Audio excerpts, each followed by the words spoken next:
Alright, welcome to the Pointe Crew, where a bunch of guys with way too much time on their fucking hands talk about whatever comes to mind, whether it be, comic books, video games, tokusatsu, whatever.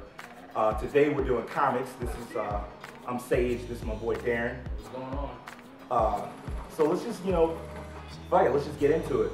The biggest thing, mainly because we're behind on it, is the Jeff Johns on Green Lantern, or not on Green Lantern. Him just gone. Not only him, everybody, the whole creative team, they're just all gone now. And I'm just wondering, what do you think is going to happen to Green Lantern now that it's over? What I'm thinking is it's going to be more of a minute where a lot of the plot lines or whatever are going to get wrapped up within the incoming months. Rise of the Third Army, probably. That's already over. It's pretty much over now, but whatever epilogue they have or whatever they're going to get. Is it Wrath of the First Land? Something like that. Yeah. Once that gets done, we'll have a blog for that, and then this new team will probably have something going, maybe tie into whenever Trinity War comes in, and then once we get that, You think? maybe. What I'm trying to get at is, I don't know who's going to be the front runner for this whole thing, and with Jeff Johns kind of guiding everyone else before, I want to see who's going to step up. Who's taking over Green Lantern? Nobody knows. That's the thing. Obviously we'll find out next month when the solicitations come out, or DC will announce it right before for a publishing push or whatever. But as far as I know, the rumors right now, Keith Giffen might have something to do with it, even though technically he's writing Threshold, which has a Green Lantern in it. They got the guy from iVampire, Fialkov, the guy that's on Demon Knights right now, Robin Vendetti, and some other guy, I forget, I'm sorry. But they have all these guys that are just rumored to take over the books, either that or the musical chairs thing where they just upgrade. Mm-hmm. Those are the options right now. Okay. Well, if that's the case, then we'll probably see something going on where either the title will connect, so whoever does if the musical chairs thing will happen, they'll gradually just upgrade so that plot will move into that next book. If that's the case, then we'll have that, or we might have something where it connects to Trinity War whenever they start announcing it. So we'll see what happens. Hopefully Trinity War stays away from Green Lantern, because I need Green Lantern to focus a little bit, because they've been unfocused for so fucking long, where it's just because Third Army, I was down with, what was before Third Army?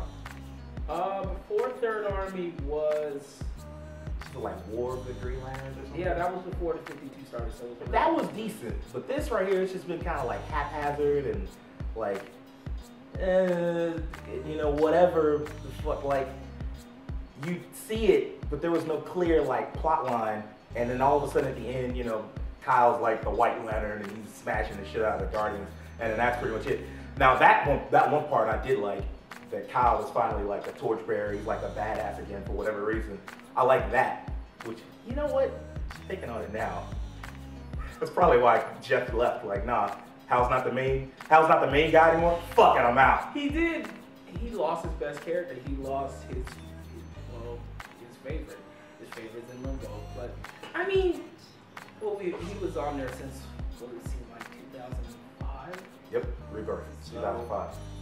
We've had almost a decade of Hal being in the forefront. We had a movie with Hal being in the forefront. That didn't work out. Animated series with him in the forefront. Also didn't work out But I don't know. It seems like maybe it's just my generation, but I'm used to Kyle being, the main character. We say that because we grew up in the 90s and we saw Kyle and Ron Mars on Green Lantern. But there are a lot of people who grew up from 05 to 2013. That's 8 years. Yeah. Imagine if you were 10 and walked into a comic shop and bought Green Lantern Rebirth. Now you're 18. You graduated from high school reading Hal Jordan, so yeah. Even though they say, kids don't read comics or whatever, somebody has to. Somebody does. And that's just a stereotype that they see. But the difference between that and then is when we were growing up, Kyle was the only one. Now there's everybody had a choice of what they wanted. So many at this point for whatever reason. And there's not even Green Lanterns anymore. You got Red Lanterns, which is not fun. Red Lanterns. You got Freeze and Threshold. You have the new Guardians, which it features almost a member from each. Star Sapphire, each core. The Blue Lanterns, which I wish Blue Lanterns would get more focus. Blue Lanterns, I wish had a mini-series, but I really think nobody in DC can really. It's too happy. Then Diddy will see it and be like, what is this? Them hope! Hope! Ah! Well, no hope. Where's the death and destruction? them by themselves are just not interesting. They either have to have another lantern to either be a supporting character or an antagonist. And what I really like to see going forward in the future, as far as like Green Lantern, is how the colored core play off other parts of space as opposed to like just each other. yeah. Because I'm tired of seeing like, oh yeah, the Green Lanterns work really well with the blue, and the blue really don't get along with the red. Obviously, I want to see like that's what I like about Threshold. You got there and they were just like, oh, you're one of those guys with the rings and shit. What up, bitch? Well, it seems like they had something with Green Lantern before the Lantern War actually happened. I think it was Ancient Orange, that saga a few years ago. Yeah. They had something with the Reach and the Blue Beetles against the Green Lanterns. It was in Blue Beetles run after Infinite Crisis. And then that fell apart. I think that was because they fell apart because of Sinestro War. Yeah, well they had to because that block was More important, yeah. But I would like to see that again. I mean, you have a fresh start with the New 52, and I don't think they did much with Jaime's character, so I would like to see that. Well, you know where he is now. Well, no, he's in this one. Yeah, he's in what do they call it? The Tenebrian Dominion, dealing with Lady Styx. Which technically, like the last time I saw Lady Styx, she was just like destroying everybody. You know, it's Shazam villain. Say what? You know, it's Shazam villain. Lady Styx? Or is that Satana? Satana is the. Okay. Lady Styx is just some fucking goblin villain.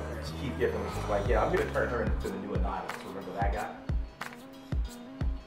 Okay, that's the thing. I don't know. It's Speaking of Annihilus, you know who really needs to be writing Green Lantern?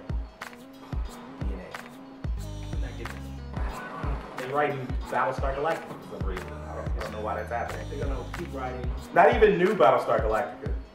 Old school with the guy from Bonanza. They're writing that Battlestar Galactica. Because that's what the people want, right? Somebody. Nobody. People with their figures. they want. Nobody that doesn't collect that. Nobody that doesn't have an AARP card wants the old Battlestar Galactica. I'm not gonna lie. There might be some on their part DNA that probably wants to do something to represent the old one. Because the new one gets a lot of stuff right now, and people like the old stuff. So maybe that's just what they want to see. Maybe some down the line we'll get it. I would like to see DC expand on their cosmic. They need to, because what I'm worried about now is that Jeff left, but there's not a stable enough base to build a brand off of anymore. And they used to be Batman, Superman, Wonder Woman, Justice League. That was it. Now it's like Batman, Green Lantern, Justice League. But with Jeff gone, do they have it? Can they still do that? That's just something we want to see. All right.